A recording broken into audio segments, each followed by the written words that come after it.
इस वर्ष के इस आध्यात्मिक सत्संग का जो प्यारे भाइयों और बहनों मकसद है वो ये है प्यारे भाइयों और बहनों, विश्वास में दृढ़ बनना। किसमें भी बनना? दृढ़ विश्वास में दृढ़ बनना।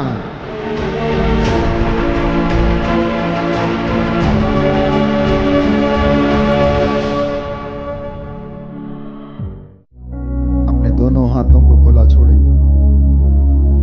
पवित्र आत्मा का मस्सा ग्रहण करें। स्वर्ग द्वार खुला हुआ है, उसके प्रेम, उसके ज्ञान के वरदान आप लोगों के ऊपर बरसे। एक दूसरे के लिए हम प्रार्थना करें कि परमेश्वर इन तमाम लोगों को अपना हृदय तैयार करने की कृपा प्रदान करें। पवित्र आत्मा इस जगह पर मौजूद है, उसका वचन प्यारे भाइयों और बहनों जो तलवार है, इस वचन को ग्रहण करना, जिससे कि आप शैतान की धूर्तता का सामना करने में समर्थ बन जाएं। उसके वचन के द्वारा रोगी चंगे हुए, उसके वचन के द्वारा प्यारे भाइयों और बहनों ये संसार अस्तित्व में आया। उसके वचन के द्वारा लंगड़े चलने लगे, रोगी चंगे हो गए, गंदी दुष्ट आत्माएं उस वचन को सुनकर चिल्लाती, डरती, कांपती हुई भागती थी। आज वही वचन आप लोगों को शुद्ध करे, पवित्र करे, प्रभु के नाम को अंगीकार करने की कृपा आपको प्रदान करे। यह वचन आपके हृदयों में बोया जाने वाला है। वो पवित्र आत्मा आप लोगों को अपनी रूह का अभिषेक और मस्सा प्रदान करे। हम उसके दास, प्यारे भाई, प्यारी बहन, अपने हाथ को, अपने होठों को, अपने शरीर, आत्मा, हृदय, अपनी आँखों को प्रभु के हाथों में सौंप देते हैं। बोलने वाले हम नहीं, परंतु पिता का आत्मा है जो हमारे द्वारा बोलता है।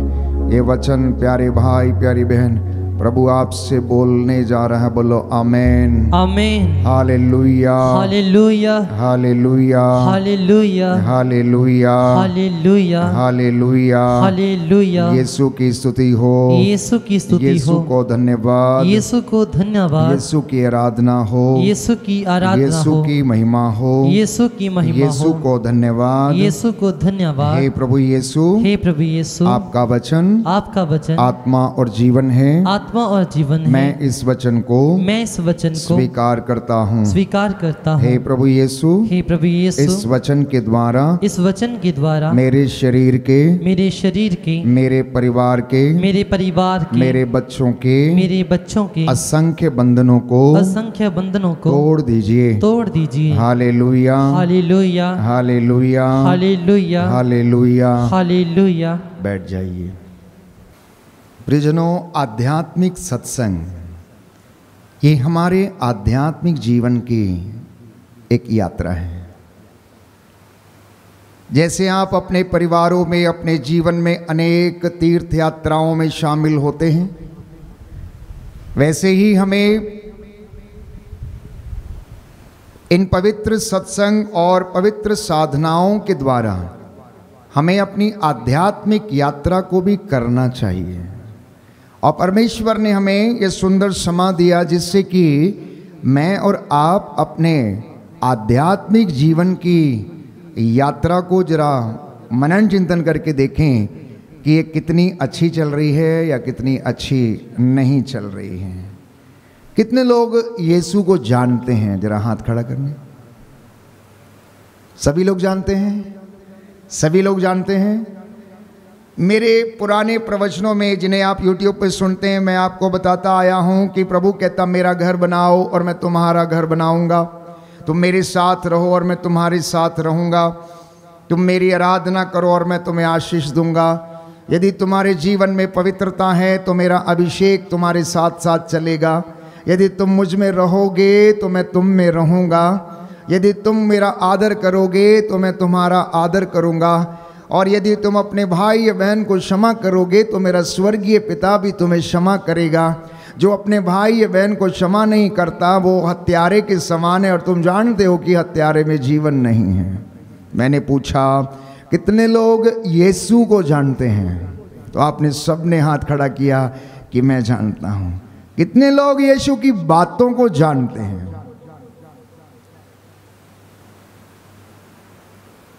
बहुत कम हाथ ऊपर आ रहे हैं। आप रोज प्रवचन सुन रहे हैं, YouTube पे अनेक लोगों के पीछे आप जा रहे हैं, चिन्ह चमत्कार देखने जा रहे हैं। आप पुरोहितों को और पास्टरों को और करिस्मेटिक प्रीचर को एक दूसरे की तुलना करके देखते हैं कि कौन महान है, कौन बड़ा है, कौन छोटा है, कौन चमत्कार दिखा सकता है, कौन नहीं। लेकिन आप जीवन बदलना नहीं चाहते हैं। आप कह रहे कि मैं यीशु की बातों को जानता हूं, लेकिन मैं कहता हूं आप भले ही जानते हैं यीशु की बातों को, लेकिन आप यीशु में जीते नहीं, इसलिए आपको चमत्कार नहीं दिखते हैं, इसलिए आप लोगों का जीवन नहीं बदलता है, इसलिए आप लोगों की जिंदगी में अंधकार कभी कभी छाया रहता है। आप निकलना चाहते हैं, आजाद नहीं हो पाते, आप निराशा में डूबते रहते हैं प्यारे भाइयों और बहनों। और मैं आपको आज फिर से बताने आया हूं कि यीशु जिंदा है, चमत्कार करता है। अंगीकार करोगे तो तुम ईश्वर की महिमा देखोगे। Hallelujah, hallelujah. यीशु की स्तुति हो, यीशु को धन्यवाद, यीशु की आराधना हो, यीशु की महिमा हो, यीशु को धन्यवाद, हालेलुया, हालेलुया, हालेलुया, हालेलुया। तो प्रत्येक साधना का एक ही मकसद है, आपके आध्यात्मिक जीवन का नवीनीकरण। दूसरा मकसद है आपके पारिवारिक जीवन का नवीनीकरण। आध्यात्मिक साधना का, सत्संग का, करिश्माई सम्मेलन का तीसरा मकसद है कि आप परमेश्वर को और उसकी सच्चाई को जानना। उसका चौथा मकसद है कि परमेश्वर में जीने का वादा करना। पांचवा मकसद है कि अपनी आध्यात्मिक जीवन यात्रा को पवित्र इच्छा के अनुसार स्वर्गीय पिता को समर्पित करना। हर एक साधना का, हर एक करिश्माई सम्मेलन का अर्थ है कि आप नए बन के निकलें। जैसे आपकी गाड़ी एक गैराज में जाती है जो टूटी फूटी है, जिसका टायर पंचर है, जिसमें डेंट पेंट लगे हुए हैं और वो बदसूरत हो चुकी, वैसे ही साल में एक आध बार जब भी ये सम्मेलन होते हैं तो परमेश्वर आपको अपनी आत्मा रूपी गाड़ी को, शरीर रूपी गाड़ी को इन सत्संग में लाकर सुधार करता है, चमकाता है, आत्मा के बोझ को हल्का करता है, शारीरिक बीमारियों से आपको आजाद करता है। बोलो आमीन, आमीन। दाहिना हाथ उठाकर मेरे पीछे दोहराइए, हे प्रभु यीशु, हे प्रभु यीशु, मैं इन वचनों को स्वीकार करता हूँ, मैं इन वचनों को स्वीकार करता हूँ, मैं विश्वास करता हूँ, मैं विश्वास करता हूँ, आप मुझे नया बना रहे हैं, नया बना रहे हैं। Hallelujah, hallelujah, hallelujah, hallelujah, hallelujah, hallelujah. तो मैंने कहा कि परमेश्वर ने आज आपको फिर से इस पंडाल में, यहाँ पर सत्संग में इसलिए बुलाया कि वो आपके जीवन को नया बनाए। लेकिन ये नया जीवन कैसे होगा, ये नया जीवन कैसे बनेगा? जब तक कोई व्यक्ति यीशु मसीह को उद्धार करता स्वीकार नहीं कर लेता, जब तक कि कोई व्यक्ति उसको अंगीकार नहीं करता, जब तक कि कोई व्यक्ति उसे अपने जीवन में धारण नहीं करता, वो नया नहीं बन सकता है प्यारे भाइयों और बहनों। Encounter is must. यीशु के साथ एक व्यक्तिगत भेंट अनिवार्य है, यीशु के साथ एक मुलाकात अनिवार्य है। और जब तक ये मुलाकात नहीं होगी, जब तक ये व्यक्तिगत पर्सनल एनकाउंटर नहीं होगा, जीवन नहीं बदलेगा। यीशु के जमाने में बहुत से लोग यीशु के पीछे, भीड़ की भीड़ उनके पीछे जाती थी। प्रभु ने बहुत सारे लोगों को ये करिश्माई वरदान दिया है। आज के युग में प्यारे भाइयों और बहनों की प्रभु के बहुत से दास दासियां वचन सुना रहे, लाखों की भीड़ उनके पीछे है। ठीक वैसे जैसे लोग यीशु के पीछे जाते थे उसका वचन सुनने के लिए, कितने लोग चंगे होते थे उनमें से। वचन में बाइबल हमें बताती है कि एक भीड़ यीशु के पीछे जा रही थी और उस भीड़ में एक स्त्री थी जो 12 वर्ष से पीड़ित थी। रक्तस्राव से वो बहुत ज़्यादा त्रस्त हो चुकी थी। अनेक वैद्यों को दिखाने के बावजूद उसका रक्तस्राव सूख नहीं रहा था, लेकिन उसने अपने मन में विश्वास किया। ये कहने लगी, सोचने लगी, अंगीकार करने लगी कि काश मैं इस व्यक्ति के कपड़े का पल्ला छू लूं तो मेरा रक्तस्राव सूख जाएगा। जैसा उसने विश्वास किया वैसा हो गया। मरकुस के सुसमाचार अध्याय 11 पद संख्या 24 में लिखा है, जो कुछ तूने मन में सोचा, जो कुछ तूने प्रार्थना में मांगा, विश्वास कर कि वो तुझे दिया जाएगा और तुझे मिल जाएगा। रक्तस्राव पीड़ित स्त्री ने भी सोचा, अगर मैं ऐसा करूं, अगर मैं अंगीकार करूं, अगर मैं विश्वास के साथ उसका कपड़ा छूं तो मैं चंगी हो जाऊंगी। और जैसे ही उसने छुआ, उसने अपने अंदर चंगाई को महसूस किया। यीशु ने अपने अंदर से, प्यारे भाइयों और बहनों, एक शक्ति निकलते हुए महसूस की और उसने पूछा, किसने मुझे छुआ? चेले कहने लगे, प्रभु जी क्या बात करते हो आप? सैकड़ों लोग आपके ऊपर गिरे पड़ रहे हैं और आप कहते किसने मुझे छुआ? नहीं, बोले किसी ने मुझे विश्वास से छुआ।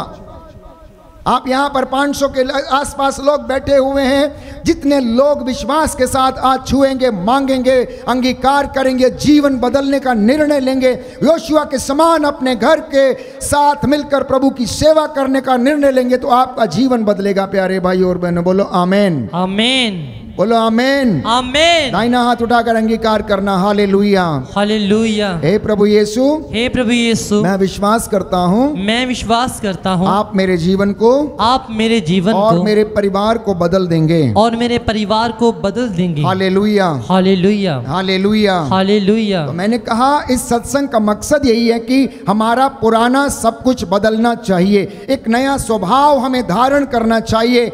आप हर साल, हर वर्ष, हर दूसरे तीसरे महीने कुछ ना कुछ सत्संग में भाग लेते हैं, कहीं ना कहीं पर, या यूट्यूब में आप वचन सुनते हैं, घर में प्रार्थना करते हैं, आराधना में भाग लेते हैं। अपने आप से पूछना, क्या मेरे जीवन में तनिक भी बदलाव आया?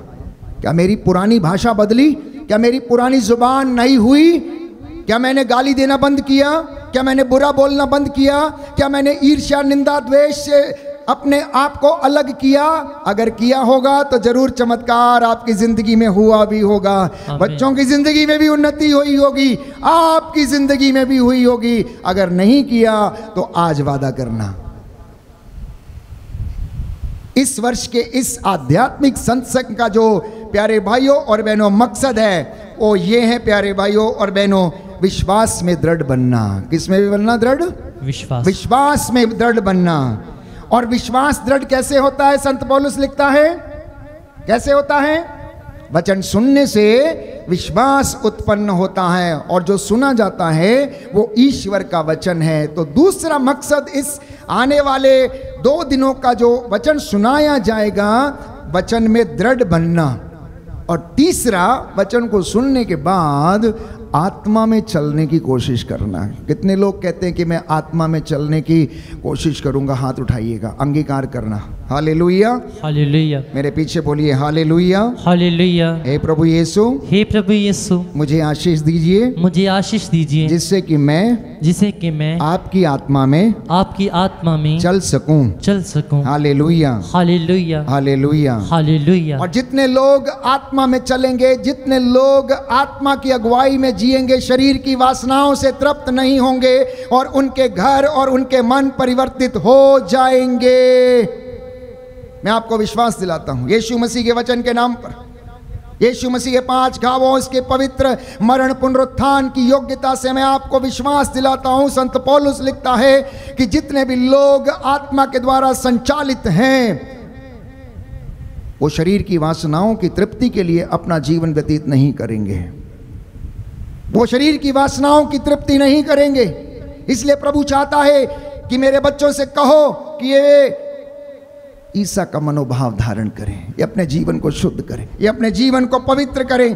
प्यारे भाई और बहनों, कभी कभी हमें लगता है कि हम तो इस लायक नहीं, हम तो छोटे हैं, हम तो फादर की तरह प्रचार नहीं कर पाते, हम तो उपवास नहीं रख पाते, हमारे से तो कुछ भी नहीं होगा, हमारा तो घर टूटा फूटा है, हम तो मंदिर नहीं जा सकते, चर्च नहीं जा सकते, प्रार्थनालय नहीं जा सकते, सत्संग अटेंड नहीं कर सकते, हमारा जीवन तो बेकार है, ये काम हमारा नहीं है, हमसे नहीं होगा। प्यारे भाइयों और बहनों, जो कोई मसीह में आ गया है वो नया बन गया है, जो मसीह को जान गया है वो मसीह की ज्योति बन गया है।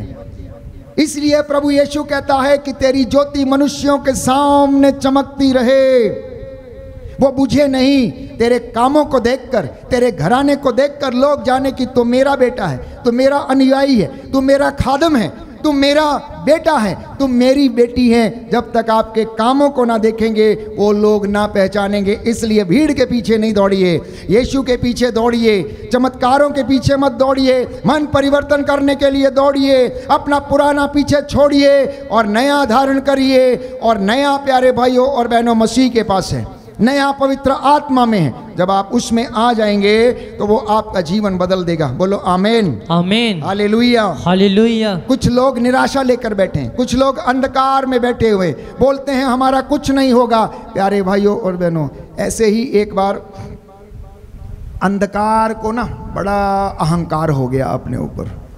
वो कहने लगा देखो मैं तो अंधेरा हूँ, मुझे कोई मिटा नहीं सकता है, मुझे कोई नहीं मिटा सकता है।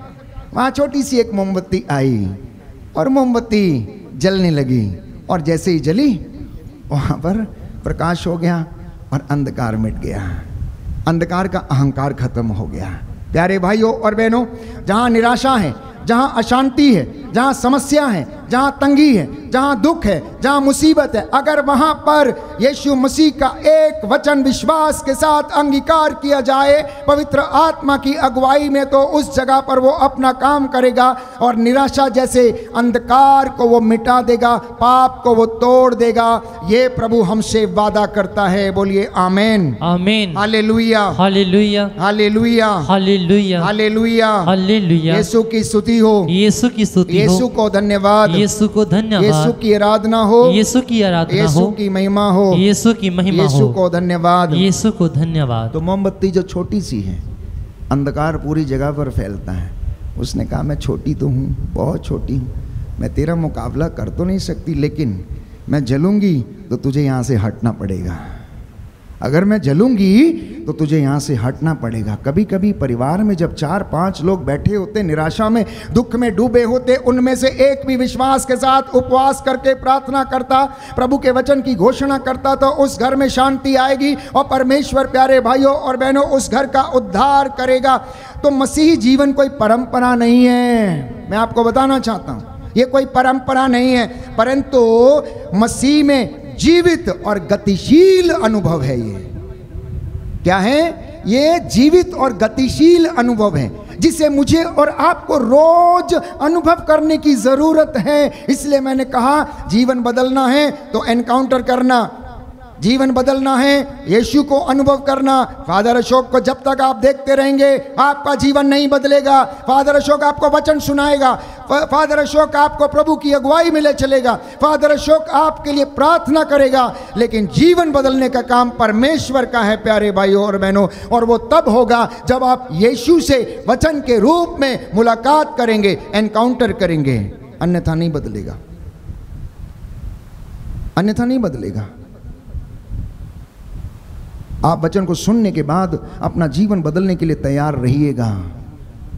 अगर आप ऐसा नहीं करेंगे तो जीवन नहीं बदलेगा। तो हमारा मसीही विश्वास हमें संसार में अंधकार और निराशा के बीच और जीवन की ओर लेकर जाता है, जीवन की ओर लेकर जाता है। मैं जानता हूं आपकी बहुत सारी समस्याएं हैं, आर्थिक तंगियां हैं, व्यक्तिगत समस्याएं हैं, निराशा है, अपेक्षाएं हैं, पूरी नहीं होती हैं।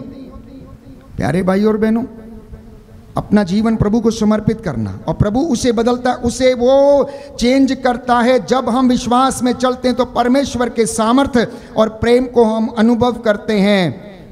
मत्ती का सुसमाचार अध्याय 16 पद संख्या 18 में हम पढ़ते हैं कि तुम पेत्रुस चट्टान हो और इस चट्टान के ऊपर मैं अपनी कलीसिया का निर्माण करूंगा।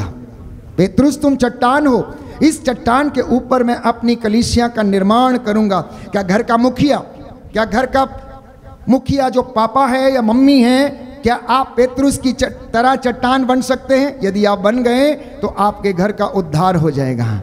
परमेश्वर उस विश्वास के ऊपर आपके घर की नींव को ठिका देगा प्यारे भाइयों और बहनों। और ऐसे घर जब दुख, विपत्ति, कष्ट, परेशानियां, चिंताएं आएंगी, कितने भी कष्ट आ जाएं, वो घर गिरेंगे नहीं, क्योंकि बाइबल कहती है मत्ती के सुसमाचार में यीशु ने कहा ऐसे घर जो है, जो ऐसी दृढ़ चट्टान के ऊपर बनाए गए हैं, बारिश आई, तूफान आए, उस घर से टकराए लेकिन वो घर नहीं ढहे, क्योंकि वो विश्वास में मजबूत थे, प्रार्थना में मजबूत थे, उपवास में मजबूत थे, परमेश्वर में चलने में मजबूत थे, दृढ़ विश्वासी थे और उनके जीवन में कोई कष्ट ना आया। हालेलुया, हालेलुया, दाहिना हाथ उठाकर वचन दोहराएंगे, हालेलुया, हालेलुया। यीशु ने कहा, यीशु ने कहा, मत्ती का सुसमाचार मत्ती का सुसमाचार अध्याय 16 अध्याय 16 पद संख्या 18, पद संख्या 18, पेत्रुस तुम चट्टान हो पेत्रुस तुम चट्टान हो और इस चट्टान पर और इस चट्टान पर मैं अपनी कलीसिया बनाऊंगा, मैं अपनी कलीसिया बनाऊंगा, अधोलोक के फाटक अधोलोक के फाटक उसके सामने टिक न पाएंगे। इसके सामने टिक ना पाएंगे। Hallelujah, hallelujah, hallelujah, hallelujah, hallelujah. Hallelujah. अभी ध्यान से सुनिएगा, यीशु का जन्म कहाँ हुआ? यरूशलेम में। यरूशलेम कहाँ है? इज़राइल में। इज़राइल में प्रेरितों ने क्या किया? यीशु मसीह के नाम की गवाही दी, वचन को सुनाया। पेतरुस वहाँ से चल के एक अनजान देश में गया। कहाँ पर गया? इटली के रोम में गया और वहाँ जाकर उसने प्रभु के नाम का प्रचार किया, जहाँ पर कोई भी व्यक्ति यीशु मसीह को नहीं जानता था, उसकी शिक्षाओं को नहीं जानता था। पेतरुस और पौलुस प्यारे भाइयों और बहनों इटली में अर्थात रोम में जाकर वचन को सुनाने लगे, उसके वचन की घोषणा करने लगे। जब अत्याचार बढ़ा तो पेतरुस वहाँ से रोम छोड़कर भागने लगा और जब वो शहर छोड़कर भाग रहा था, रास्ते में उसकी मुलाकात फिर से यीशु से हो गई और उसने कहा कि प्रभु आप कहाँ जा रहे हैं? यीशु ने उससे कहा, पेतरुस मैं दोबारा क्रूस पर चढ़ने के लिए जा रहा हूँ, क्योंकि तू क्रूस पर चढ़ने के लिए तैयार नहीं, इसलिए मुझे फिर से उस जगह पर मुझे जाना होगा, फिर से मुझे अपने प्राण न्यौछावर करने होंगे और उन लोगों को बचाना होगा। पेतरुस का मन परिवर्तन हो गया प्यारे भाइयों और बहनों, और उसने यू टर्न लिया, उल्टे कदम वो रोम शहर की ओर दौड़ा और वहां से जाकर नीरो राजा के शासन काल में उसने इतना महान कष्ट सहा, दुख सहा, वचन का प्रसार किया उसने। और आज प्यारे भाइयों और बहनों उसी जगह से, उसी देश से, उसी वेटिकन से प्यारे भाइयों और बहनों पूरे कलीसिया का नेतृत्व होता है और संत पिता पेतरुस के उस सिंहासन के ऊपर विराजमान होकर प्रभु यीशु के प्रतिनिधि बनकर अपनी कलीसिया का नेतृत्व करते हैं। ये वचन पेतरुस की जिंदगी में पूरा हुआ। पेतरुस तू चट्टान है और इस चट्टान पे मैं अपनी कलीसिया बनाऊंगा। हम लोग 2 बार रोम गए, 2 बार हमने उस जगह का भ्रमण किया, उस जगह पर प्रार्थना किया, कलीसिया के लिए मिस्सा बलिदान अर्पित किया। पेतरुस के उस सिंहासन के पास और उनकी कब्र पे पास खड़े होकर धन्यवाद दिया सैकड़ों शहीदों के लिए, सैकड़ों लोगों के लिए, सैकड़ों व्यक्तियों के लिए जिन्होंने अपने प्राण न्यौछावर किए और अपने जीवन को, अपने वस्त्रों को उन्होंने यीशु के लहू से धोया। और अंततः पेतरुस को क्या मिला प्यारे भाइयों और बहनों? ये वही पेतरुस था जो यीशु के ज़माने में, जब यीशु गलील में कफरनहूम में वचन सुनाया करते थे, लोगों को चंगा करते थे, तो एक दिन पेतरुस ने पूछा, हमने सब कुछ छोड़ दिया और आपके पीछे हो लिए, अब हमें क्या मिलेगा? यीशु ने क्या कहा? मैं तुमसे कह देता हूं, जिसने अपने माता पिता भाई बहन सबको छोड़ दिया मेरे खातिर, वो स्वर्ग राज्य में उसको अनंत पुरस्कार मिलेगा। और वो पुरस्कार प्यारे भाइयों और बहनों पेतरुस को परमेश्वर ने दिया कि वो कलीसिया का चरवाहा बना और आज उसकी गद्दी के ऊपर संत पिता विराजमान होकर पूरी कलीसिया का नेतृत्व करते हैं। और परमेश्वर ने उसके सिंहासन को, उसके जीवन को, उसकी कब्र को जहां वो दफनाया गया है, उस जगह पर अपनी कलीसिया का निर्माण किया। और ये सर्वत्र प्यारे भाइयों और बहनों आज पूरे संसार भर की कलीसिया उस वचन को ग्रहण करती है। अगर मैं और आप ये कहेंगे हमें क्या मिलेगा, तो मैं आपको विश्वास दिलाता हूं, ऐसा कोई भी व्यक्ति नहीं जिसने अपने प्रभु के लिए माता पिता भाई बहन सबको छोड़ दिया वो पुरस्कार ना पाए। अनंत जीवन में उसके लिए पुरस्कार रखा रहेगा। तो ये 3 दिन का जो सत्संग है, ये 3 दिन की करिश्माई साधना है, इसमें जो वचन की घोषणा हो रही है प्यारे भाइयों और बहनों, ये आपको चंगा करेगी। बाइबल कहती है, स्तोत्र संख्या 119 पद संख्या 105, तेरा वचन मेरे पांव का दीपक है, मेरे मार्ग का उजाला है।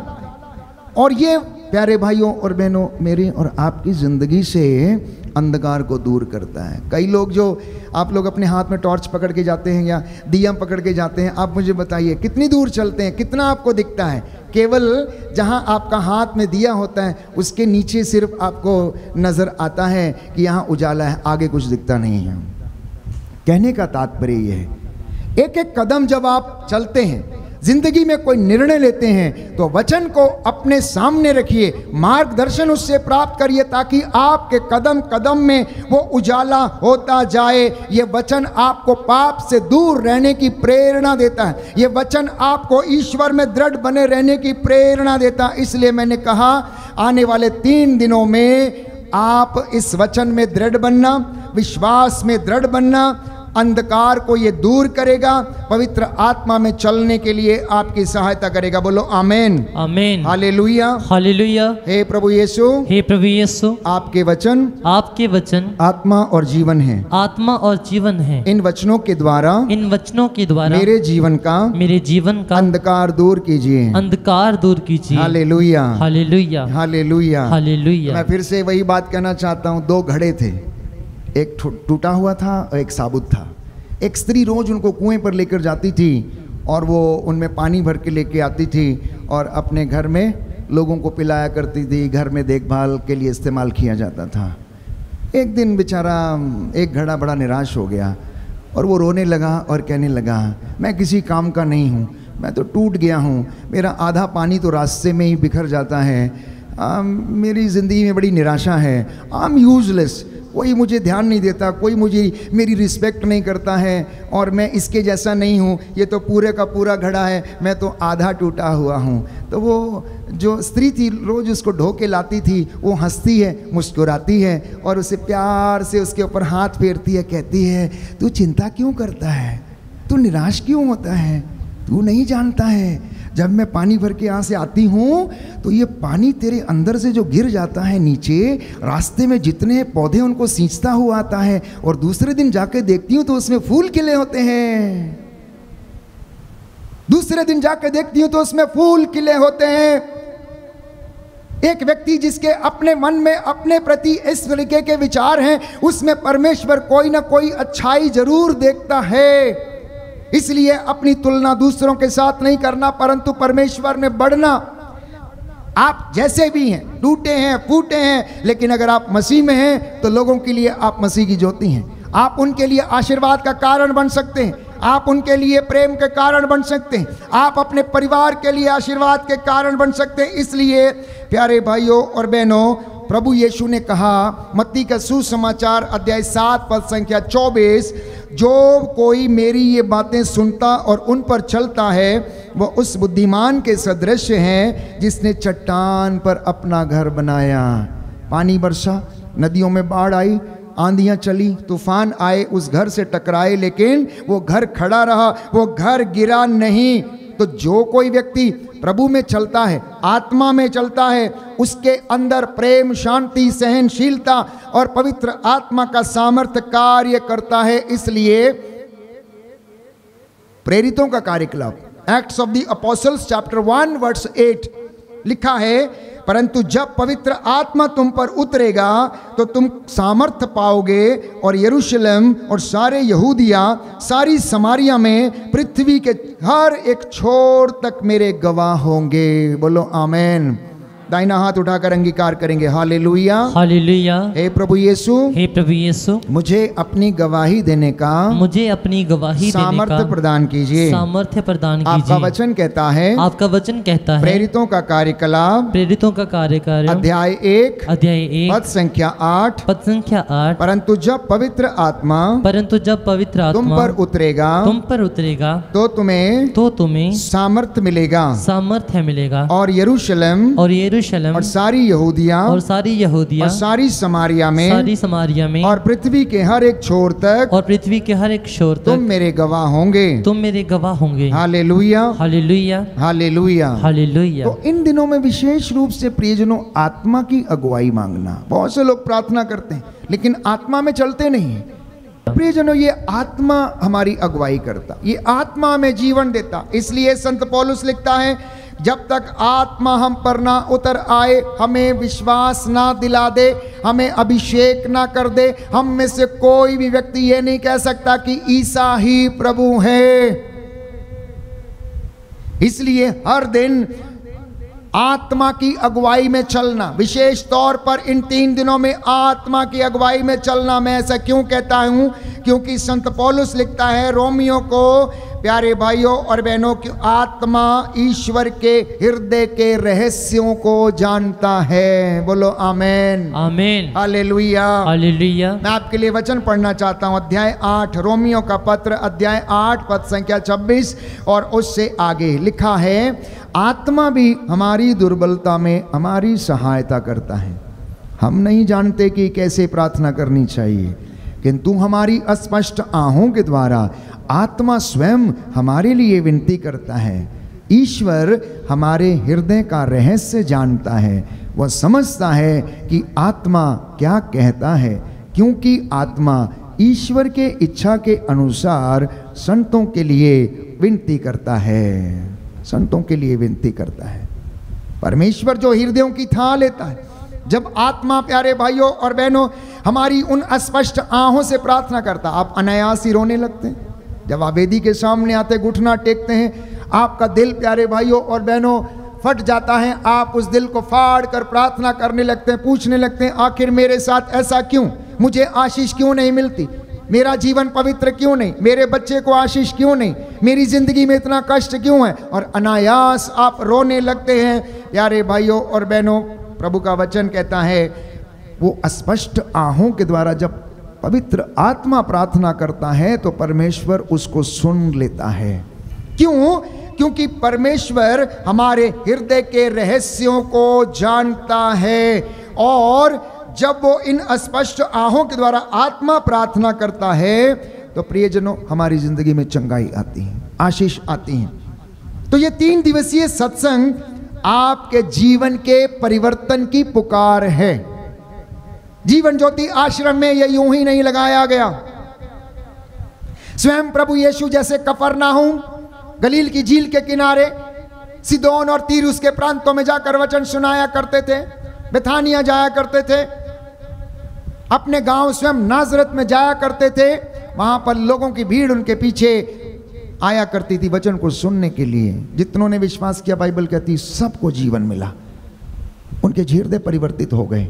जितने लोगों ने उसके साथ एनकाउंटर हुआ उनका जीवन बदल गया, जक्केउस का जीवन बदल गया। प्यारे भाइयों और बहनों, प्रेरितों के कार्यकलाप में हम पढ़ते हैं कि साउल जो लोगों को सताता था, जब यीशु मसीह के साथ उसकी मुलाकात हुई, भेंट हुई, व्यक्तिगत अनुभव हुआ, उसका जीवन बदला। जब उसने यीशु मसीह की आवाज को सुना, उसने ये नहीं कहा कि मैं अपना जीवन नहीं बदलूंगा, उसने निर्णय लिया और उसको बताया गया कि उसे अनानियास के घर में जाना, उसे वहां पर बताया जाएगा कि क्या करना है। वहां पर उसका तेल से अभिषेक किया गया। प्यारे भाइयों और बहनों, अनानियास ने आकर उसके ऊपर हाथ रखे प्रार्थना किया और उससे कहा, भाई साउल दृष्टि ग्रहण करो, भाई साउल दृष्टि ग्रहण करो। The same Lord is proclaiming today. आपके एक का नाम लेकर मैथ्यू, अगस्टिन, क्रिस्टीना, प्रभु की ज्योति ग्रहण करो, नया जीवन ग्रहण करो, रूह का ताजा अभिषेक ग्रहण करो। तुम्हारी जिंदगी से ये सारी दुविधाओं को प्रभु तुमसे दूर करता, आजाद करता। ये वचन आज भी प्रभु हमसे बोलता है, लेकिन हम सुन नहीं पाते। क्यों? क्योंकि हम उसमें चलते नहीं। मैंने कहा, हम सुनते तो हैं लेकिन उसमें चलते नहीं। हम सुनते हैं लेकिन जीवन नहीं बदलते। हम वचन को सुनते, आराधना में भाग लेते, साधना में जाते हैं, लेकिन रास्ते नहीं बदलते, इसलिए हम वंचित रहते। हम भीड़ के पीछे जाते हैं, हम भीड़ के पीछे जाते हैं। व्यक्तिगत रूप से प्रभु के सामने जाना, अपना दुखड़ा प्यारे भाइयों और बहनों उसको सुनाना। बोलो आमेन, हालेलुया, हालेलुया। हे प्रभु यीशु, हे प्रभु यीशु, आप मेरे जीवन को, आप मेरे जीवन को, मेरे परिवार को भली भांति जानते हैं। भली भांति जानते मैं हैं। आपकी आराधना करता हूँ। मैं आपकी आराधना करता हूँ। हे प्रभु यीशु, हे प्रभु यीशु, मैं अपने परिवार को, मैं अपने परिवार को, अपने जीवन को, मैं अपने जीवन को आपके चरणों में, आपके चरणों में समर्पित कर देता हूँ। समर्पित कर देता हूँ। Hallelujah, hallelujah, hallelujah, hallelujah, hallelujah, hallelujah. तो पवित्र बाइबल कुरिन्थियों के दूसरे पत्र अध्याय 5 पद संख्या 17 में हमसे कहती है, इसलिए यदि कोई मसीह में है तो नई सृष्टि है, पुरानी बातें जा चुकी हैं, पुराना सब कुछ बीत गया है, पुराना सब कुछ बीत गया है। अगर कोई मसीह में है तो नया बन गया। अब मैं सवाल आपसे ये पूछना चाहता हूँ यीशु के नाम पर, आप में से कितने लोग ये कहते हैं कि मैं नया बन गया हूँ? 1 2 3 4, एक दूसरे को देख कर नहीं, अपने आप से पूछ के बोलना, अपने आप से पूछ के बोलना, am I a new creation in Jesus Christ? क्या मेरा जीवन बदला है? क्या मैंने निंदा करना बंद किया है? क्या मैंने गाली देना बंद किया है? क्या मैंने पुराना अपना सब कुछ पीछे छोड़ा है? क्या जो मैं चिक चिक पिक चिक पहले करता था, क्या मैं अब उसको छोड़ा है कि नहीं छोड़ा? क्या मैं यीशु का नाम रोज लेता हूँ? क्या मैं उसमें जीता हूँ? क्या मेरे मुख से उसका ही वचन निकलता है? अगर ऐसा है तो आप बदल रहे हैं, अगर ऐसा है तो आप बदल चुके हैं। और बदलने का प्यारे भाइयों और बहनों जो चिन्ह आपको दिखेगा वो दिखेगा आपके जीवन में पवित्रताई, आपके जीवन में परमेश्वर का अभिषेक, आपके बच्चों की जिंदगी में प्यारे भाइयों और बहनों उन्नति। और अगर नहीं बदला है तो फिर भी अभी समय है बदलने का, फिर अगर नहीं बदला तो फिर भी अभी समय है यीशु को पुकारने का। ओ ईसा नाजरी, ओ ईसा नाजरी दाऊद के पुत्र मुझ पर दया कर, ओ ईसा नाजरी दाऊद के पुत्र मेरे बच्चों पर दया कर। चिल्लाना पड़ेगा, बोलना पड़ेगा, सैक्रिफाइस करना पड़ेगा। Are you ready? क्या आप तैयार हैं? सैक्रिफाइस करने के लिए तैयार हैं? बोलने के लिए तैयार हैं? उसके पीछे चलने के लिए तैयार हैं? उसके मनोभाव ग्रहण करने को तैयार हैं? और मैं आपसे वादा करता हूं यीशु के नाम पर कि कल आप अपनी आंखों से अपनी जिंदगी में चमत्कार देखेंगे, क्योंकि बाइबल कहती है योशुआ के ग्रंथ अध्याय 2 पद संख्या 3 में, तुम आज अपने आप को पवित्र करो, तुम आज अंगीकार करो और कल परमेश्वर तुम्हारी आंखों के सामने चमत्कार करेगा। बोलो amen, amen. If any one of you is ready today, just now, here and now, to declare that I will live a life of holiness, I will live a life of truth, tomorrow the Lord will work miracle in your life. Amen. अंगीकार करना और ऐसा होगा, Amen. ऐसा होगा, क्योंकि जितनों ने अंगीकार किया उनके जीवन बदल गए। मैं कुछ वचन आपके साथ साझा करूंगा, लेकिन उससे पहले मैं चाहता हूं कि आप अपने विश्वास की गहराई में उतरिए, आप अपने विश्वास की गहराई की लंबाई देखिए, आप अपने विश्वास की गहराई की चौड़ाई देखिए, आप अपने विश्वास की गहराई को नापना सीखिए। मैं आपसे वादा करता हूं परमेश्वर आपकी जिंदगी में किसी चीज की कमी नहीं करेगा। आमीन। दुख आएंगे, कष्ट आएगा, परेशानी आएगी, चिंता आएगी, लेकिन वचन कहता है, प्रभु ये आपसे कहेगा, जैसा कि लिखा है कुरिन्थियों के दूसरे पत्र अध्याय 12 पद संख्या 9 में, कि मेरा अनुग्रह तेरे लिए पर्याप्त है। डेविड, मेरा अनुग्रह तेरे लिए पर्याप्त है। सामुएल, मेरा अनुग्रह तेरे लिए पर्याप्त है। ज्योति, मेरा अनुग्रह तेरे लिए पर्याप्त है। तू क्यों डरती है? तू क्यों डरती है? तू क्यों डरता है? मैं तेरे साथ हूं, तेरी लड़ाई मैं लड़ूंगा, मैं तेरे साथ मैं चलूंगा। दाऊद जब छोटा था, लगभग 12 साल का ही था, प्यारे भाई और बहनों, फिलिस्तियों से युद्ध करने के लिए वो चल दिया, क्योंकि बाइबल कहती है दाऊद के साथ आत्मा बचपन से उसके साथ रहता था। तो राजा साउल ने क्या कहा, बेटा अभी तुम छोटे हो, तुम लड़ने के लिए कैसे जाओगे? तो उसने क्या किया, अपना टोप उतार कर उसके सिर के ऊपर डाल दिया, उसके बाद अपनी शील्ड उतारी और उसकी छाती पर लगा दी, और अपने बूट उसको पहना दिए, और जो सेना युद्ध की जो ड्रेस होती है वो उसको पहना दी। और बाइबल कहती है वो उसको पहनकर चलने में असमर्थ था, वो चल ही नहीं पाया, 2 कदम भी चल नहीं पाया, और उसने उस ड्रेस को उतार दिया और फिलिस्तीन को उसने उस व्यक्ति को ललकारा, गोलियत को ललकारा कि तू अपने बाजुओं के बल पर मुझसे लड़ने के लिए आया, लेकिन मैं परमेश्वर के आत्मा के बल से तुझसे लड़ने के लिए आ रहा हूँ, और मैं देख कि तेरी तलवार से मैं तेरे सिर को तेरे धड़ से अलग कर दूंगा। Hallelujah, hallelujah, hallelujah, hallelujah, hallelujah, hallelujah, hallelujah, hallelujah, hallelujah. प्यारे भाइयों और बहनों, जो आत्मा की तलवार ईश्वर के वचन से लड़ेंगे हर जगह फतह पाएंगे। आमीन। हर जगह फतह पाएंगे। आमीन। उनके बच्चे हर जगह जीतेंगे। आमीन। उनके बच्चे हर जगह उन्नति पाएंगे। आमीन। उनके घरों में शांति ठहरेगी। प्यारे भाइयों और बहनों, यस, आमीन। क्या विश्वास करते हैं? यदि नहीं किया तो करके देखना।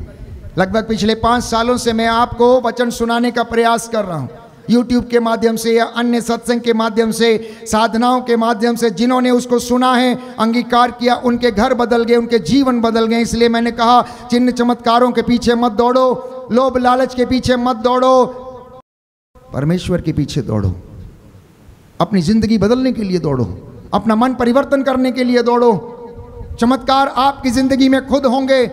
परमेश्वर आपकी परिस्थितियों को बदल देगा। प्यारे भाइयों और बहनों, जब आपकी परिस्थितियां बदल जाएंगी, आपका घराना भी बदल जाएगा और आप सेवा करने वाले बन जाएंगे, क्योंकि परमेश्वर का वचन ये कहता है, तेरी दुर्बलता में मेरा सामर्थ्य पूर्ण रूप से प्रकट होता है। जब आप दुर्बल हैं, जब आप कमजोर हैं, जब आप बीमार हैं, जब आप अशक्त हैं, जब आपकी हड्डियां काम नहीं करती, जब आप बिस्तर पे पड़ जाते हैं, जब आप डर लगने लगता है, परमेश्वर कहता है तू मुझे याद कर, मैं अनुग्रह तुझे प्रदान करूंगा और मेरा अनुग्रह तेरे दुख में, तेरे कष्ट में, तेरी समस्याओं में पूर्ण रूप से प्रकट होगा और वो तुझे सामर्थ्य प्रदान करेगा। बोलो amen, amen, hallelujah, hallelujah. Yeshu की स्तुति हो, यीशु की स्तुति हो, यीशु को धन्यवाद, यीशु को धन्यवाद, यीशु की आराधना हो, यीशु की आराधना हो, यीशु की महिमा हो, यीशु की महिमा यीशु हो, को धन्यवाद, यीशु को धन्यवाद। Hallelujah, hallelujah, hallelujah, hallelujah. तो जीवन बदलने के लिए पवित्र आत्मा के सामर्थ्य की आवश्यकता, याद रखना, पहली बात। दूसरी बात,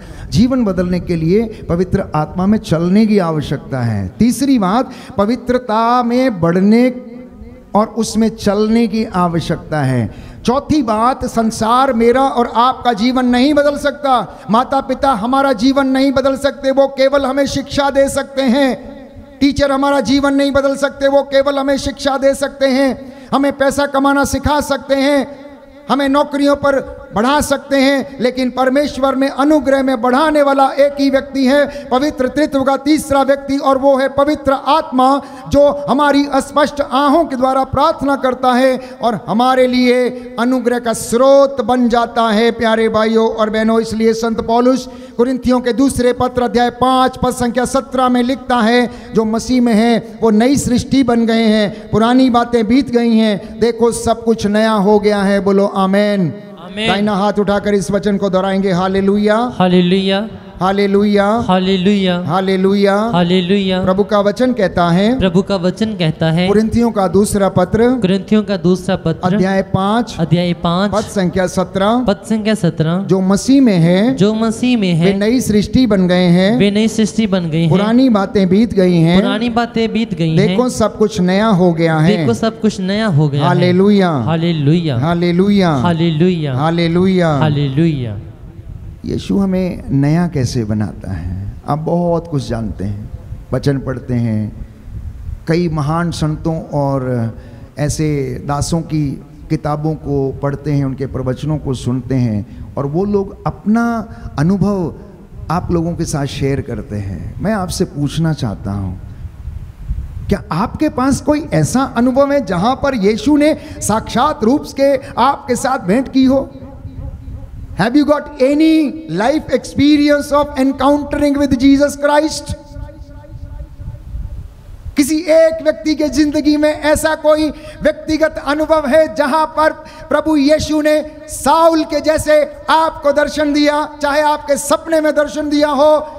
अगर जिसको दिया है, आमीन। हम प्रभु को धन्यवाद देते हैं कि प्रभु ने आपसे बातें की, और मैं विश्वास करता हूं कि आपके घराने भी पवित्र हुए, आपका जीवन भी पवित्र हुआ, उसके द्वारा आपका दाम्पत्य जीवन भी पवित्र हुआ, आपकी जिंदगी में परमेश्वर ने बहुत सारे चिन्ह और चमत्कार भी किए हैं। तो मैंने कहा, जीवन बदलने वाला पवित्र आत्मा है, जीवन बदलने वाला यीशु मसीह है। संसार जीवन नहीं बदल सकता, आपका माता पिता, भाई बहन, रिश्तेदार आपका जीवन नहीं बदल सकते। आपको निर्णय लेना होगा, जक्कैऊस के जैसे, उड़ाऊ पुत्र के जैसे, उठूंगा, जाऊंगा, पिता से कहूंगा मैंने आपके और स्वर्ग के विरुद्ध पाप किया है, मैं तेरा बेटा कहलाने के योग्य नहीं हूं, अपने नौकरों में से एक मुझे रख ले।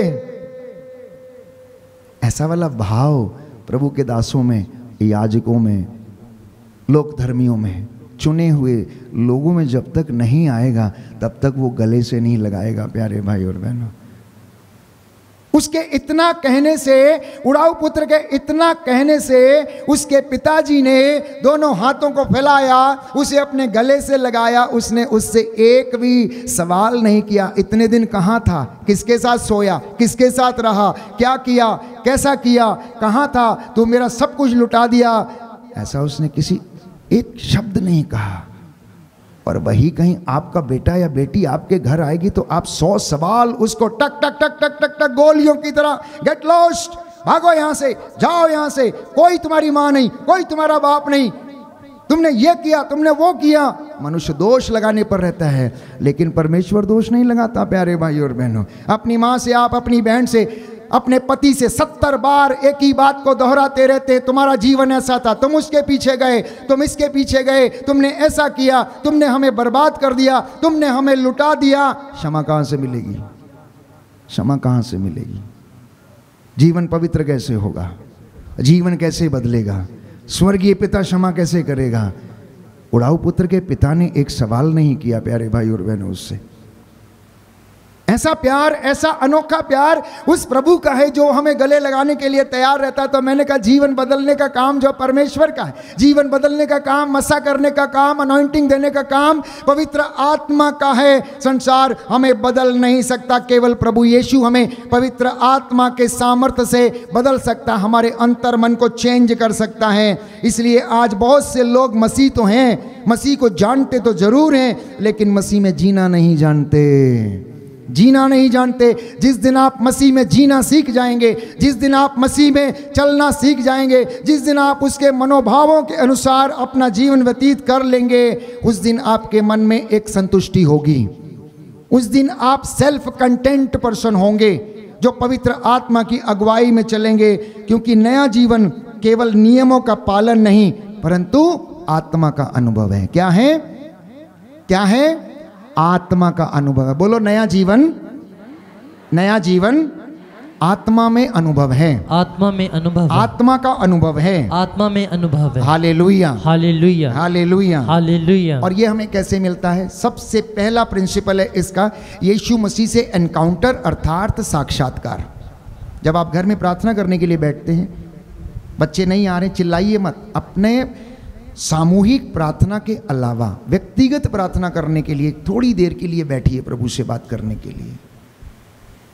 आप अन्य भाषाओं में प्रार्थना कीजिए, आप थोड़ी देर के लिए घुटना टेक के उससे बातें कीजिए, वो आपसे बातें करेगा, आपका साक्षात्कार होगा। आप ये देखिए कि परमेश्वर ने सामुएल को कैसे चुना। एली जब उस समय याजक था, मंदिर की सेवा किया करता था, सामुएल छोटा बच्चा था और वो याजक के पास ही जाके वहीं पर सो जाया करता था और प्रभु उसे सुनना चाहता था, क्योंकि वो वेदी की सेवा किया करता था रोज। तो उसे आवाज़ लगाई, एक बार आवाज़ लगाई, समझ नहीं आया, दूसरी बार आवाज़ लगाई, समझ नहीं आया। एली के पास उठ के गया और उसने उससे जाके कहा, देखो क्या आपने मुझे बुलाया? बोले मैंने नहीं बुलाया। एली को समझ में आ गया कि हो सकता प्रभु इस बालक को आवाज़ दे रहा है। उसने कहा, अब जब ये आवाज़ आए तो कहना प्रभु मैं प्रस्तुत हूँ, प्रभु मैं प्रस्तुत हूँ। जब आप दुआ करेंगे, व्यक्तिगत रूप से जब आप समय स्पेंड करेंगे, वचन पढ़ेंगे, तो परमेश्वर भी आपके अंतर मन से बात करेगा, आपको आवाज़ें आएंगी, आपको समझ में आएगा और आप उस वक्त संत पौलुस के कहे अनुसार उस आत्मा को परख कर देखने का प्रयास करेंगे कि वो आत्मा आपसे क्या कहना चाहती है। हो सकता है शायद वो आत्मा आपको प्रेरित कर रही है कि अपना जीवन बदलो। आत्मा कह रहा है आपसे कि यहाँ नहीं जाओ, आत्मा कह रहा है कि इस जगह पर जाओ। आपको आत्मा प्रेरित करेगा कि इस व्यक्ति से शादी आपका लगन है, इस व्यक्ति से आपका प्यार जो है आपके परिवार को बढ़ाएगा। इस तरीके की बातें पवित्र आत्मा हमारे अंतर्मन से करेगा। तो व्यक्तिगत encounter, personal encounter with Jesus Christ. दूसरा सिद्धांत, व्यक्तिगत मुलाकात। व्यक्तिगत मुलाकात यीशु मसीह से वो कैसे करेंगे? आप व्यक्तिगत मुलाकात कैसे करेंगे? मदर तेरेसा ने प्यारे भाइयों और बहनों अपने जीते जी, वो जीती जागती संत थी। कई लोगों ने उनसे पूछा, मदर आप ऐसे कैसे कर लेती हैं? तो उन्होंने क्या कहा, देखो कोई मुझे 1 करोड़ रुपया भी दे तो भी मैं इस व्यक्ति को या बच्चे को जो फोड़ों से भरा हुआ, गंदगी से भरा हुआ, मैं उठाऊंगी नहीं और मैं जाऊंगी नहीं, लेकिन मैं इसके चेहरे में अपने प्रभु यीशु का चेहरा देखती हूँ, इसलिए ये सब मैं कर पाती हूँ। मैं अपना नाक कभी बंद नहीं करती हूँ, मुझे बदबू नहीं आती है, मुझे बदबू नहीं आती है, क्योंकि मैं इसके अंदर अपने प्रभु का चेहरा देखती हूँ। ये है व्यक्तिगत एनकाउंटर प्यारे भाई और बहनों, व्यक्तिगत मुलाकात यीशु मसीह के साथ। जब आप इस स्तर के ऊपर, इस लेवल में जब आप पहुंच जाते हैं, तो चंगाइयाँ आपके जिंदगी में खुद चल कर आएंगी। 3 दिन के अंदर यीशु से अगर मुलाकात नहीं हुई तो आपकी भक्ति सच्ची नहीं है। मुझसे मुलाकात करने से पहले प्रभु से मुलाकात करना, प्रभु से पूछना, वो आपसे बात करेगा, वो आपको बताएगा। और अगर आप प्रभु यीशु से नहीं मिले हैं तो प्यारे भाइयों और बहनों, जीवन नहीं बदलेगा और आत्मिक अनुभव नहीं होगा, जिंदे परमेश्वर का अनुभव आपकी ज़िंदगी में नहीं होगा। इसलिए थोड़ी देर के लिए हम खड़े हो जाएंगे ताकि जो झूम रहे हैं थोड़ा थोड़ा, है ना, खाने के बाद थोड़ा प्रभु एक्टिव आपको करे और परमेश्वर आपको अपनी अगुवाई में ले चले। भाई संदीप, भाई साहिल हमारी मदद करेंगे। परमेश्वर का अनुग्रह आप लोगों के ऊपर उतरे। Hallelujah, hallelujah, hallelujah, hallelujah.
Hallelujah, hallelujah, hallelujah. Hallelujah. हे प्रभु यीशु, हे प्रभु यीशु, मैंने और मेरे परिवार ने मैंने और मेरे परिवार ने आपका नाम चुन लिया है। चुन लिया है। ये नाम जो मुझे पवित्र करता है, जो मुझे पवित्र चंगा करता है, चंगा करता है, जीवन देता है, जीवन देता है, उद्धार देता है, उद्धार देता है। मैं इसमें चलूंगा, मैं इसमें चलूंगा। Hallelujah, hallelujah, hallelujah. हालेलुया। बैठ जाइए। यूहन्ना का सुसमाचार अध्याय 3 पद संख्या 8। Gospel of Saint John chapter 3 verse 8। यूहन्ना की अंजील उसकी 3 बाब उसकी 8वीं आयत में लिखा है, यीशु ने कहा, प्यारे भाइयों और बहनों, मैं आपके लिए वचन पढ़ूंगा। जो देह से उत्पन्न है वह देह है, और जो आत्मा से उत्पन्न होता है वह आत्मा है। आश्चर्य ना कीजिए कि मैंने ये कहा, आपको दोबारा जन्म लेना है। पवन जिधर चाहता है उधर बहता है। आप उसकी आवाज़ सुनते किंतु वह नहीं जानते कि वह किधर से आता है और किधर जाता है। तो प्रभु यीशु मसीह निकोदेमुस को यह समझाने का प्रयास कर रहे थे और कह रहे थे कि व्यक्ति को दोबारा जन्म लेना है। दोबारा जन्म लेने का मतलब यह है कि यीशु ने उससे कहा कि जब तक तुम जल और पवित्र आत्मा के द्वारा बपतिस्मा ग्रहण नहीं कर लेते, जीवन को शुद्ध नहीं कर लेते, तब तक तुम स्वर्ग राज्य में प्रवेश नहीं करोगे। वाय प्यारे भाइयों और बहनों, जल और आत्मा का बपतिस्मा लेना मुझे और आपको अनिवार्य है। अर्थात अपने जीवन का खतना करना अनिवार्य है, अपने विचारों का खतना करना अनिवार्य है, अपने पुराने जीवन को पीछे छोड़ना अनिवार्य है। खतना करने का अर्थ ही यही है कि अपना पुराना जो नश्वर है, जिस पर जो हमारे जीवन को नष्ट करता है, उससे हमें अलग होना। तो पवित्र बाइबल कहती है, जब तक कोई जल और पवित्र आत्मा से जन्म ना ले वह परमेश्वर के राज्य में प्रवेश नहीं कर सकता। वो परमेश्वर के राज्य में प्रवेश नहीं कर सकता। तो ये नए जीवन का अर्थ क्या है, जिसके विषय में मैं आपको समझाने का प्रयास कर रहा हूं। यह नया जीवन है क्या? नया जीवन है पुराना पीछे छोड़ना। पुराना क्या है? पाप जिसमें जीते आए हैं, जिंदगी की निरर्थक जीवनचर्या, हमारी वो बातें जो हमारे जीवन में बाधा उत्पन्न करती, उनको पीछे छोड़ना। अर्थात स्वार्थ, अंधकार, ईर्ष्या, द्वेष, दलबंदी, रंगरलियां, नशेबाजी, व्यभिचार, अश्लीलता और ऐसी तमाम बातें जो शरीर के प्रत्यक्ष कुकर्म हैं, जिन्हें शरीर रोज करने की इच्छा करता है। संत पौलुस कहता उसे हमें पीछे छोड़ने की आवश्यकता है। जब तक हम नहीं छोड़ेंगे तब तक वो प्यारे भाइयों और बहनों हमें जीवन में नया बनने नहीं देगा। तो आत्मा में चलना, संत पौलुस हमें समझाता है आत्मा में चलना। इसलिए गलातियों के पत्र अध्याय 5 पद संख्या 13 से मैं आपके लिए पढ़ना चाहूँगा। पद संख्या 15 से, book of Galatians chapter 5 verse 15 लिखा है, यदि आप लोग एक दूसरे को काटने फाड़ डालने की चेष्टा करेंगे तो सावधान रहें, कहीं ऐसा ना हो कि आप एक दूसरे का सर्वनाश करें। विशेष रूप से बच्चे अपने माता पिता के साथ, पति अपने पत्नी के साथ, पत्नी अपने पति के साथ, परिवार अपने पड़ोसियों के साथ, लोकधर्मी अपने याजक या अपने दास के साथ अगर एक दूसरे को फाड़ खाने की चेष्टा करेंगे तो आप एक दूसरे का सर्वनाश कर डालेंगे। दाहिना हाथ उठाकर इस वचन को दोहराएं और याद करें कि संत पौलुस हमारे सुधार के लिए किन वचनों को देना चाहता है। हालेलुया। गलातियों का पत्र अध्याय 5 पद संख्या 15, प्रभु का वचन कहता है, यदि आप लोग एक दूसरे को काटने और फाड़ डालने की चेष्टा करेंगे तो सावधान रहें कहीं ऐसा ना हो कि आप एक दूसरे का सर्वनाश करें। Hallelujah, hallelujah, hallelujah, hallelujah, hallelujah, hallelujah. अब सुनिए कि हमारे सुधार के लिए बाइबल क्या कहती है, परिवारों के सुधार के लिए पवित्र बाइबल क्या कहती है, पुराना पीछे छोड़ने के विषय में पवित्र बाइबल क्या कहती है। लिखा है अगले वचन में पद संख्या 16 में, मैं कहना चाहता हूं आप लोग आत्मा की प्रेरणा के अनुसार चलेंगे तो शरीर की वासनाओं को तृप्त नहीं करेंगे। शरीर तो आत्मा के विरुद्ध इच्छा करता है और आत्मा शरीर के विरुद्ध, ये दोनों एक दूसरे के विरोधी हैं। इसलिए आप जो चाहते हैं वो नहीं कर पाते। यदि आप आत्मा की प्रेरणा के अनुसार चलते हैं तो संहिता के अधीन नहीं हैं। कोई संहिता के कर्म कांड के द्वारा प्यारे भाइयों और बहनों उद्धार नहीं पा सकेगा जब तक कि वो विश्वास में जीवित नहीं रहेगा, जब तक कि अपने कर्म परमेश्वर की इच्छा के अनुसार नहीं करेगा, वो ईश्वर के राज्य का अधिकारी नहीं होगा। क्योंकि संत पौलुस कहता है कर्मों के अभाव में विश्वास निर्जीव है, कर्मों के अभाव में विश्वास अधूरा है। अगर आप अपने भाई या बहन से कहें बेटा बहन भाई गरम गरम वस्त्र पहन लो, गरम गरम रोटी खा लो, और यदि उसके लिए आप प्रबंध न करें तो आपका ऐसा कहना किसी काम का नहीं है। आपका ऐसा कहना किसी काम का नहीं है।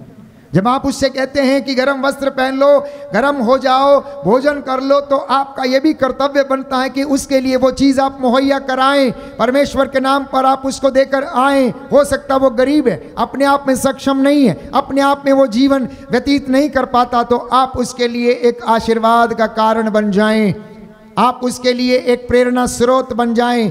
आप मसीहों से परमेश्वर यही चाहता है, आप मसीहों से परमेश्वर यही चाहता है। और इतना ही नहीं, जब उसने आपको जोड़ा है, आप पति पत्नियों को जोड़ा है, और आप जो जुड़ने वाले हैं, आप जो नौजवान हैं, आप जो नई शादियां करेंगे, एक दूसरे के साथ जीवन बिताएंगे, तो परमेश्वर याद रखिए मलाकी के ग्रंथ अध्याय 2 पद संख्या 14 में यही चाहता है कि आप अपनी युवा अवस्था में ब्याही गई पत्नी के साथ ईमानदार रहें, पवित्र रहें, और आप ईश्वर के लिए एक धर्मी संतान उत्पन्न करें।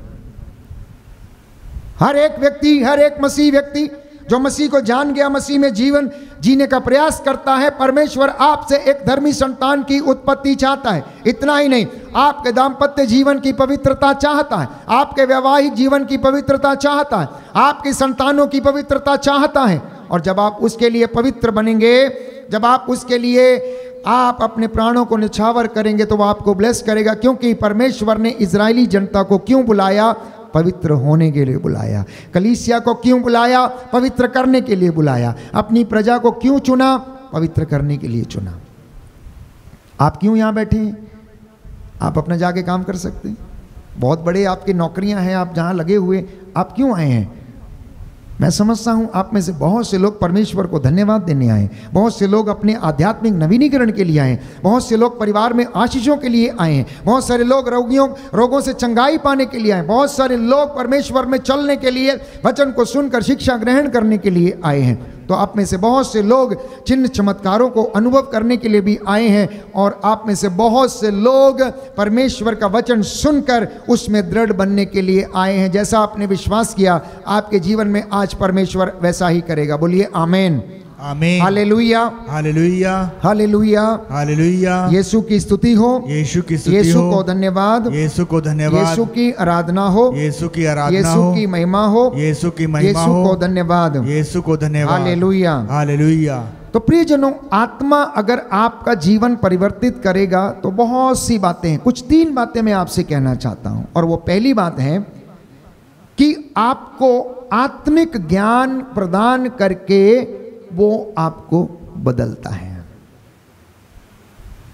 जब आप वचन को सुनते हैं, पवित्र आत्मा का अनुग्रह आप पर उतरता है, तो आपको वो आत्मिक ज्ञान देता है और आत्मिक बातों को ग्रहण करने की कृपा देता है। जैसा कि कुरिन्थियों के पहले पत्र अध्याय 2 पद संख्या 10 और उससे आगे हम प्रभु का वचन पढ़ते हैं कि वो आपको आत्मिक ज्ञान प्रदान करता है। बोलिए आमीन, हालेलुया, हालेलुया। यीशु की स्तुति हो, यीशु की स्तुति हो, यीशु को धन्यवाद, यीशु को धन्यवाद, यीशु की आराधना हो, यीशु की आराधना यीशु हो, की महिमा हो, यीशु की महिमा हो, यीशु को धन्यवाद, यीशु को धन्यवाद, हालेलुया, हालेलुया। कुरिन्थियों का पहला पत्र, कुरिन्थियों का पहला पत्र अध्याय 2 पद संख्या 10, पद संख्या 10। दाहिना हाथ उठाकर दोहराएंगे। ईश्वर ने अपने आत्मा द्वारा हम पर वही प्रकट किया है, हम पर वही प्रकट किया है, क्योंकि आत्मा क्योंकि आत्मा सब कुछ की ईश्वर के रहस्य की भी ईश्वर के रहस्य की भी थाह लेता है।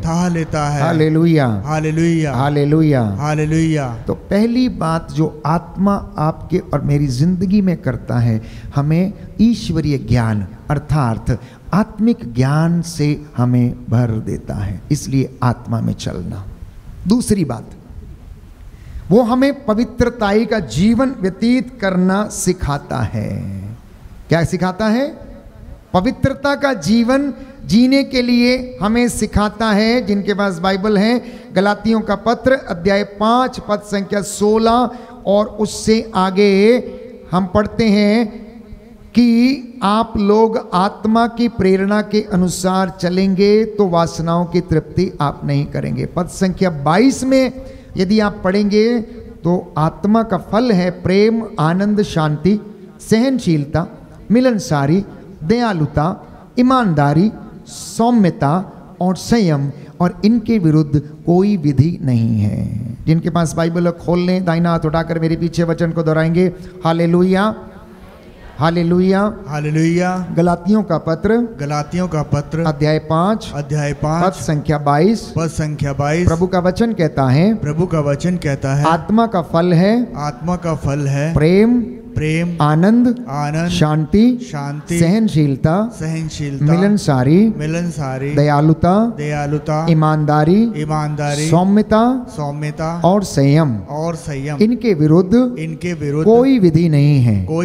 Hallelujah, hallelujah, hallelujah, hallelujah. तो प्रियजनों, यदि परमेश्वर में चलना है तो आत्मा के फलों में हमें बढ़ने की आवश्यकता होगी। जो परमेश्वर में चलना चाहते हैं, उसके जैसे दिखना चाहते हैं, उसके फलों को अपनी जिंदगी में फलवंत करने के लिए हमें जरूरी है कि हम उनके साथ रहें। और तीसरी बात, पवित्र आत्मा ईश्वर की प्रकाशना हमारे ऊपर प्रकट करता है। और ये प्रकाशना जब हमारी जिंदगी में आत्मा के फल विकसित होने लगते हैं तो उसकी ज्योति, उसकी चमक, उसका अनुग्रह, उसका ऑरा जो हमारे फेस पर हमें दिखता है, ये उसके फल हैं और वो हमें आशीष प्रदान करता है। प्यारे भाइयों और बहनों, इसलिए आज जब आप 3 दिवसीय सत्संग में भाग लेने के लिए यहाँ पर मौजूद हैं, तो मैंने आपसे कहा कि अगर आप बदल रहे हैं, अगर आप बदले हैं, तो आपकी जिंदगी में ये कुछ बातें लोग देख सकते हैं। उनमें सबसे पहली बात होगी पाप से घृणा, कि आप लोग जो मसीह में हैं, आत्मा की अगुवाई में हैं, वो पाप से घृणा करने लगेंगे, बुराई से घृणा करने लगेंगे, झूठ बोलना बंद करेंगे, ईर्ष्या करना बंद करेंगे, निंदा करना बंद करेंगे, पीठ पीछे बोलना बंद करेंगे। जैसा कि रोमियो के पत्र अध्याय 6 में हम पढ़ते हैं, पद संख्या 11 से 12 में, book of Romans chapter 6 verse 11 to 12, इस सुंदर वचन मैं आपके लिए पढ़ना चाहता हूं। लिखा है, आप लोग भी अपने को ऐसा ही समझें, पाप के लिए मरा हुआ और ईसा मसीह में ईश्वर के लिए जीवित। अब आप लोग अपने मरणशील शरीर में पाप का राज्य स्वीकार नहीं करें और उसकी वासनाओं के अधीन आप लोग ना रहें। आप अपने अंगों को अधर्म के साधन बनने के लिए पाप को अर्पित ना करें। आप अपने को मृतकों में से पुनर्जीवित समझकर ईश्वर के प्रति अपने आप को अर्पित करें।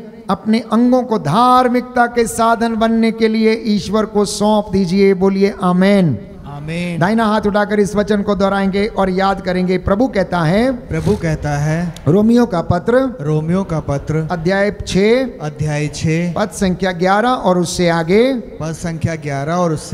आप लोग भी अपने को ऐसा ही समझें, पाप के लिए मरा हुआ ईसा मसीह में ईश्वर के लिए जीवित।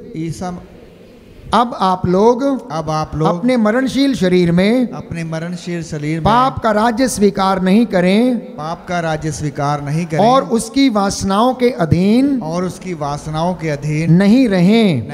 Hallelujah, hallelujah. आप अपने अंगों को अधर्म के साधन बनने के लिए पाप को अर्पित नहीं करें। Hallelujah, hallelujah, hallelujah, hallelujah. आप अपने को मृतकों में से पुनर्जीवित समझकर ईश्वर के प्रति अर्पित करें और अपने अंगों को धार्मिकता के साधन बनने के लिए ईश्वर को सौंप दें। Hallelujah, hallelujah, hallelujah. सुंदर वचन है ना, सुंदर वचन है। आपके शरीर के अंग अर्थात आपका नाक, आपके कान, आपकी जुबान, आपकी आंखें, आपके पैर, आपके हाथ ये अधर्म के कारण ना बने, आपके होंठ अधर्म के कारण ना बने, बल्कि आशीर्वाद के कारण बन जाए। ये परमेश्वर के अधीन रहे। परमेश्वर आपको प्यारे भाइयों और बहनों आशीर्वाद और अनुग्रह प्रदान करेगा। अगले वचन पद संख्या 14 में संत पौलुस लिखता, आप लोगों पर पाप का अब कोई अधिकार नहीं रहेगा। अब आप संहिता के नहीं बल्कि अनुग्रह के अधीन हैं। कितने लोग अनुग्रह के अधीन रहना चाहते हैं? सुनना ध्यान से पहले। अनुग्रह का मतलब है अभिषेक, अनुग्रह का मतलब है पवित्रता, अनुग्रह का मतलब है परमेश्वर का आशीर्वाद। कितने लोग चाहते हैं कि आप उसके अधीन रहें? तो आत्मा में चलना सीख लीजिएगा, आत्मा में चलना सीख लीजिएगा प्यारे भाइयों और बहनों। अब तक आप चंगाइयों के पीछे दौड़े थे, मैं आपसे कहता हूं परमेश्वर के पीछे दौड़ना, वचन में जीना। चंगाइयां खुद होंगी, चंगाइयां आपके जीवन में खुद आएंगी, परिस्थितियां आपकी खुद बदलेंगी। परमेश्वर आपको उसमें महान बनाएगा, परमेश्वर आपको उसमें अपनी रूह का ताज़ा अभिषेक और मस्सा प्रदान करेगा। ये प्यारे भाइयों और बहनों परमेश्वर हमसे वादा करता। तो पहली बात जो है वो ये है, अगर आप मसीह में चलने लगे हैं, अगर आपको उसका अनुग्रह प्राप्त हो गया तो आप पाप से घृणा करने लगेंगे और पवित्रता की इच्छा करने लगेंगे।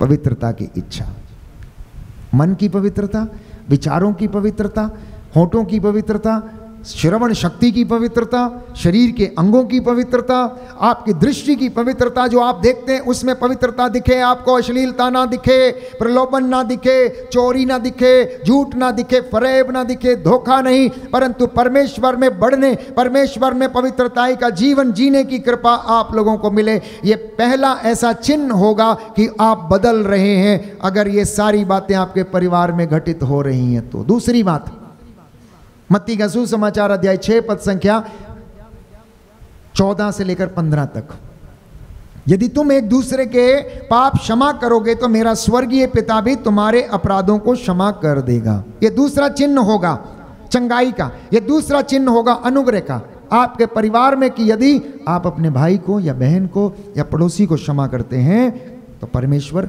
आपको भी क्षमा करेगा। तीसरा चिन्ह कि प्रार्थना और वचन के प्रति आपका लगाव बढ़ेगा, आपका प्रेम बढ़ेगा। आप चाहेंगे कि मैं प्रभु के सानिध्य में रहूं, आप चाहेंगे मैं परमेश्वर में उठूं, आप चाहेंगे कि मैं परमेश्वर में बढ़ूं, तो परमेश्वर आपको उसमें बढ़ाएगा। और चौथा चिन्ह जो होगा, आप दूसरों की सेवा करने के लिए प्रेरित होंगे, दूसरों की सेवा करने के लिए।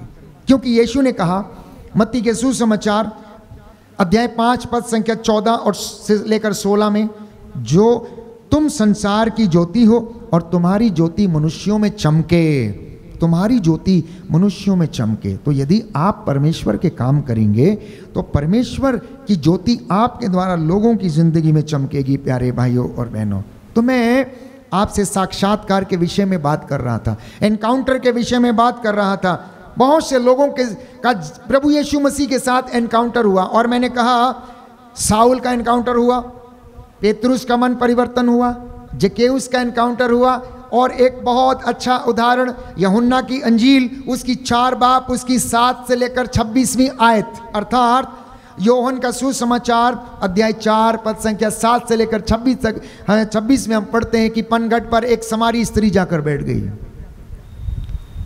जब लोग पानी भरने नहीं जाया करते थे तो वो अकेले पानी भरने के लिए जाया करती थी। क्यों? क्योंकि समारियों को, जिनको यहूदी जनता पापी समझती थी, उनको कुएं पर पानी भरने के लिए नहीं जाना था। अन्य यहूदियों के सामने उनके साथ उठना बैठना उनको मना था। प्यारे भाइयों और बहनों, मैं एक दिन चोजन सीरीज देख रहा था और उसमें इस कहानी को बहुत ही अच्छी तरीके से प्यारे भाइयों और बहनों दर्शाया गया है। इस कहानी को बहुत अच्छे तरीके से दर्शाया गया। जब यीशु मसीह पनघट के पास पहुंचे तो वहां पर एक स्त्री थी। तो यीशु ने अपने चेलों से कहा, देखो जाओ तुम लोग कुछ खाने का या भोजन का प्रबंध करो। और वो लोग चले गए और यीशु मसीह पनघट के पास जाते हैं। वहाँ पर एक समारी स्त्री आती है और वो पानी भरने का प्रयास करती है। पहले वो बात नहीं करती यीशु मसीह से, नज़रअंदाज करती है। और यीशु उससे कहते हैं कि मुझे थोड़ा पानी दो पीने के लिए। वो आश्चर्यचकित हो जाती, बोले तू ऊंची जात यहूदी है और तू मुझ सामरी से पानी मांगता है? ये कैसे संभव हो सकता है? ये कैसे संभव हो सकता है? बोले नहीं, तू मुझे पानी पिला। बोले प्यारे भाइयों और बहनों, और इसी तरीके से उनका वार्तालाप आगे बढ़ने लगता है। वो विश्वास नहीं कर पाती कि जो व्यक्ति उससे बात कर रहा है वो स्वयं मुक्तिदाता है, प्रभु यीशु मसीह है। और वो उसकी आप बीती उसे बताने लगते हैं, आप बीती बताने लगते हैं और कहने लगे हैं कि तेरे 5 पति रह चुके हैं और जिसके साथ तू अब रहती है वो भी तेरा नहीं है। वो आश्चर्यचकित हो जाती है, ओ ये कैसे हो सकता है? ये मेरी जिंदगी के विषय में कैसे जानता है? How does he know? और वो कहने लगती है कि ऐसा आज तक किसी ने बोला नहीं है। क्या तू वो तो नहीं जो आने वाला, जिसकी हम बाट जो रहे विश्वास करते हैं? और वो दौड़ के जाती गांव वालों को बताती है कि देखो मैं एक व्यक्ति से मिली हूं और उसने मेरे भूतकाल के विषय में, पास्ट के विषय में मुझे सब कुछ समझा दिया है। उनका वार्तालाप प्यारे भाइयों और बहनों बढ़ता है और यीशु मसीह उससे कहते हैं, देख जो पानी मैं तुझे दूंगा वो संजीवन जल है, और अगर कोई उसे पिएगा, तू उसे पिएगी तो दोबारा तुझे प्यास ना लगेगी। और वो आश्चर्यचकित होती, आपके पास तो ना बाल्टी है ना रस्सी है, इस कुएं से आप कैसे पानी निकाल के मुझे पिलाओगे? प्यारे भाइयों और बहनों, और काफ़ी लंबे समय तक उनका बातचीत वहाँ पर चलता रहा। समारी स्त्री ने पहचाना कि वास्तव में जो उनसे बात कर रहा है ये कोई साधारण व्यक्ति नहीं है, ये साधारण व्यक्ति नहीं है। इसने मेरी जिंदगी की हर एक हकीकत को बयां कर दिया और मेरे पास्ट के विषय में मुझे समझा दिया। इसलिए उसने स्वीकार किया और वो कहने लगती, अगर ऐसी बात है तो मुझे वो संजीवन जल पिला दीजिए, मुझे वो संजीवन जल पिला दीजिए। प्यारे भाइयों और बहनों, और आप जानते हैं समारी स्त्री का जीवन बदला, लेकिन उसके बाद यीशु मसीह से लोगों ने समारिया में रहने का निवेदन किया और यीशु मसीह लगभग 3 दिन तक समारी विलेज में, उसके गांव में वहाँ पर रहे, उनको वचन सुनाया और वहाँ पर बहुत से लोगों ने यीशु मसीह के ऊपर विश्वास किया और उनके जीवन को बदला और उनकी ज़िंदगी में चंगाइयाँ आईं। तो जब एनकाउंटर होता है, व्यक्तिगत एनकाउंटर होता है, जैसे जकेउस का यीशु के साथ हुआ, समारी स्त्री का यीशु के साथ एनकाउंटर हुआ, साउल का जो पौलुस बन गया यीशु के साथ एनकाउंटर हुआ, तो प्यारे भाइयों और बहनों इनकी ज़िंदगी में एक नया मोड़ आ गया, एक नया मोड़ आ गया। मरियम मगदलेना जो शिमोन के घर में यीशु के पैरों को अपने आंसुओं से भिगो रही थी, अपने बालों से पोंछ रही थी और महंगा इत्र उसके ऊपर लगा रही थी, जिसके अंदर से 7 अबदूत निकाले थे, उसका जीवन बदल गया था। और सबसे पहला पुनर्जीवित होने के बाद जो दर्शन दिया था यीशु मसीह ने, उसी को दिया। और वो भोर में उठ के सबसे पहले मरियम मगदलीनी, प्यारे भाइयों और बहनों, यीशु को देखने के लिए जाती है और कहती है कि तुम लोगों ने उसे कहाँ रख दिया है, कहाँ रख दिया है? यही सवाल मैं आपसे पूछना चाहता हूँ, आपका यीशु कहाँ है? आपका यीशु कहाँ है? आपका जीवन कैसा है? क्या आपके मार्ग बदले हैं? क्या आप यीशु में जीवन जी रहे हैं? क्या आप यीशु को जानते हैं? यदि जानते हैं तो क्या आप उसमें रहने का प्रयास करते हैं? प्यारे भाई और बहनों, आइए हम प्रार्थना करें। ये पवित्र समय है, अनुग्रह का समय है। प्रभु यीशु हमें ये जीवन प्रदान करेगा और इसके रिजल्ट होंगे पाप से मुक्ति, आंतरिक शांति, जो निराशा है वो दूर जाएगी, परिवारों में उन्नति आएगी। Hallelujah, hallelujah, hallelujah, hallelujah.